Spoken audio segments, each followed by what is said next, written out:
Right, if anyone was with us for Josh Taylor versus Hello? Echo, I Hello? apologise. Hello? We dropped out, but I think we got our predictions out anyway, so it'll stay. We'll try again, though, for Moses against Balogun here. Can't even spell Balogun's name right. I've just noticed on the bottom. But I was going to tell you, mate. I was going to leave that. Apologies, Mr. Balogun. You're a big lump, so I wouldn't be doing that if you were on here. But don't worry, mate. He couldn't knock the skin off a custard. Don't worry about it.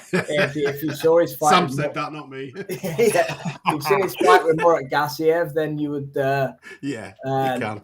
Yeah, you would see Gassiev. Well, Gassiev left him in a bit of a sorry state on the floor, but that's his only career defeat, I believe, up until now. I'm not going to sit here and say I've watched all of his fights or anything like that, but he shouldn't really be in there with Moses Itauma, in my opinion. But it's a stay busy fight, as they like to say. Sick of hearing that. It's probably a fight that have stuck on the card because Josh against Echo needs a name on the undercard. I think that's probably fair to say, but rather than giving it the ins and outs, is there really going to be any more than 2-3 rounds in this fight, boys, do we think? Shouldn't be. Like we said last night when we were doing No Punches Pulled, between us and the comments, we came up with 9 or 10 fighters that we'd rather see Moses fight than who he's in with on Saturday. I think it's to pull him off the Manchester card for this level of opponent is just disappointing. You hope to get moved across for a better level than what we're getting. 2 or 3 round job. If it's, if we're seeing the second half of the fight, then I'd be very, very surprised. But the problem is, if Moses, which I don't think, he seems a consummate professional, but if he is starting to feed into his own hype and listens to the outside noise and thinks as we do that he's just got to turn up, these are the types of fights that you lose. So he's got to be professional. He's got to go through the motions and start fast how he normally does and throw punches in bunches and combinations, etc. I don't expect it to go. I mean, it could go in the first time. Yeah, look, he doesn't play with his food, Moses, does he? When he sniffs a finish, stuck straight in. He don't even. It's not even the finish. He just gets stuck straight in. The kid has got cojones. He's not bothered about what comes back, and he hits really hard. I don't see this making it out of the second round. I just don't. No disrespect to Balogun, he's boxed at a decent level, but Itauma is touted as a world level prospect and future world champion. We were talking about him breaking Mike Tyson's record, a matter of months ago. So for him now to be pulled off a card for a non-event is a shame.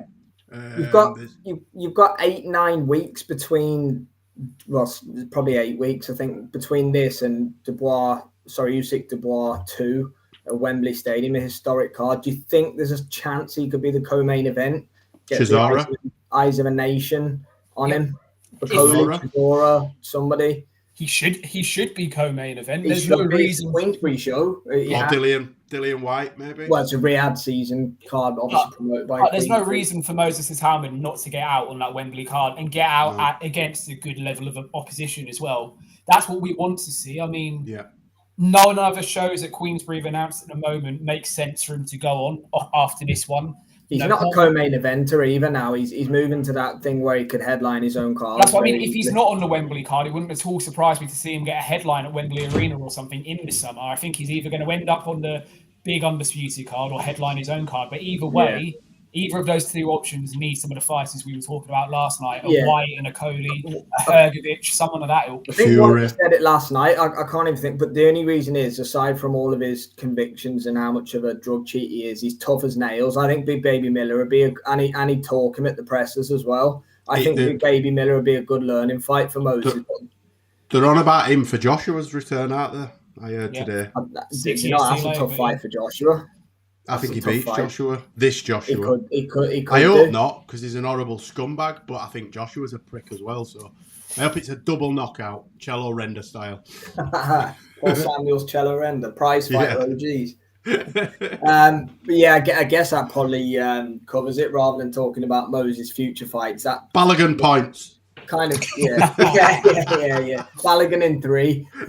No, that kind of shows you where it's at. But no doubt we'll be sitting there watching it for all 2 rounds it lasts for. But it'd probably be a Bruno Saras, Jaime Munguia style upset if Balogun wins Moses in in Glasgow on Saturday night. But look, we'll leave it there for tonight. We've got some football to be watching. We'll see what happens there. We'll be there Friday and Saturday for the watch-alongs, probably, no doubt about it. Cheers to Jane Liam, as always, and everyone who's watching, and we'll see you next time.